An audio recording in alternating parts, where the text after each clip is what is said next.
আসসালামু আলাইকুম। কি অবস্থা, সবাই কেমন আছেন? আলহামদুলিল্লাহ ভালো আছি। এই যে চলে আসলো আমার মেয়ে সিলেট থেকে, আমরা সবাই একসাথে ঈদ করব, তাই ওদেরকে আমার সাথে আমি নিয়ে আসি যে আমার সাথে ঈদ করার জন্য। যেহেতু আমার ছেলে নাই, আমি 3 মেয়েদেরকে নিয়ে আর আমার হাজব্যান্ডকে নিয়ে আনন্দ করব ঈদের সময়, তাই ওদেরকে আমার কাছে রাখার চেষ্টা করি ঈদের আনন্দগুলো একসাথে ভোগ করার জন্য। এই যে মেয়ে আসলো, তার জন্য রান্না করলাম গরু মাংস আর ইলিশ মাছ দিয়ে, আলু দিয়ে, পটল দিয়ে রান্না করলাম, সাথে ডাউল আছে। খাটে বসছি আমরা, আমাদের ডাইনিং টেবিল আছে, কিন্তু টেবিলে আমরা একসাথে বসতে পারবো না। শারমিনও আছে আমাদের সাথে, ওর বাচ্চা আছে, তাই আমরা অনেকজন খাটে বসি, একসাথে আনন্দ করি, ভাত খাই। কেননা এই আনন্দগুলা সবসময় আমি রাখতে চেষ্টা করি, যেহেতু আমার ছেলে নাই, আমার মেয়েদেরকে নিয়ে, মেয়ের জামাইদেরকে নিয়ে একসাথে আমি সবসময় খাওয়া দাওয়া করি। এই যে আমি তাদের জন্য সকালবেলা উঠে নাস্তা বানালাম, সেটা আর আপনাদের সাথে শেয়ার করি নাই। চা নাস্তা খাওয়ার পরে হাঁড়ি পাতিলগুলা ধুয়ে নিলাম।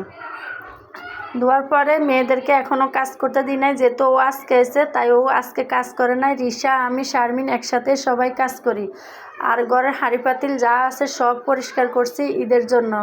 এই যে এগুলা করে আমরা চলে গেলাম বাজারে। বাজার থেকে কি বাজার নিয়ে আসলাম সেটাই আপনাদেরকে দেখাবো। এই যে তেল, পোলাও চাল, নুডলস, যা যা লাগে, গরম মশলা হইতে ইত্যাদি সব বাজার এখানে। ঈদের জন্য সবাই প্রস্তুতি নিতে আসি, তাই বাজারগুলো আগেভাগে নিয়ে আসলাম গোছাই ফেলানোর জন্য। কেননা ঈদের মধ্যে অনেক কাজ, আর আমিও অনেক কাজ করি। আমি সেলাইয়ের কাজ যেহেতু করি, তাই আমার সব সময় কাজ থাকে। এই যে আমার মেয়ের জামাই আমার জন্য আম নিয়ে আসছে, যেহেতু আমি আম ভালোবাসি, তাই অনেক আম নিয়ে আসছে। এখানে 15 কেজি প্লাস আম আসছে। আর সাথে নিয়ে আসছে লেসু।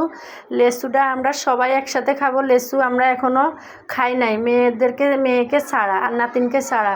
ওরা এখন আসছে, তাই সবাই লেসুও খাবো। লেসু একটু কম করে নিয়ে আসছে, কেননা লেসু তেমন পছন্দ করি না। এই যে শারমিন আম খাইতে আছে, দেখেন 1 প্লেট আম আর একটা বড় আস্তা আম কাটে দিছি। যে বোনের মেয়ে কি খায় না খায় শ্বশুরবাড়িতে দেখি না, তাই আমার কাছে নিয়ে আসছি। ওরে বলছি তুই পেট ভরি আম খা, আর সাথে দুধ আছে আজকে রাতে। এই যে লেসু দিলাম, লেসুও খাইতে আছে। যেহেতু ওর মা ওর কাছে থাকে না, অনেক দূরে থাকে, আমি ওর কাছে থাকি, তাই ওরে আমার কাছে সবসময় নিয়ে আসি। আর এই যে আমার মেজো মেয়ে লেসু খায় না, তা না, লেসু পছন্দ করে, বড় মেয়েও খায় না, তাই আমি ওদেরকে অনেক আদর করে খাওয়াই দিতে আসছি। যেহেতু ওদের বাবাই নাই, আমি ওদের সব কিছু আবদার মিঠাই। আর এদিকে আমি বিকালের জন্য আবার চা নাস্তা রেডি করলাম, সবাই একসাথে চা খেলাম। ভালো থাকবেন। আসসালামু আলাইকুম।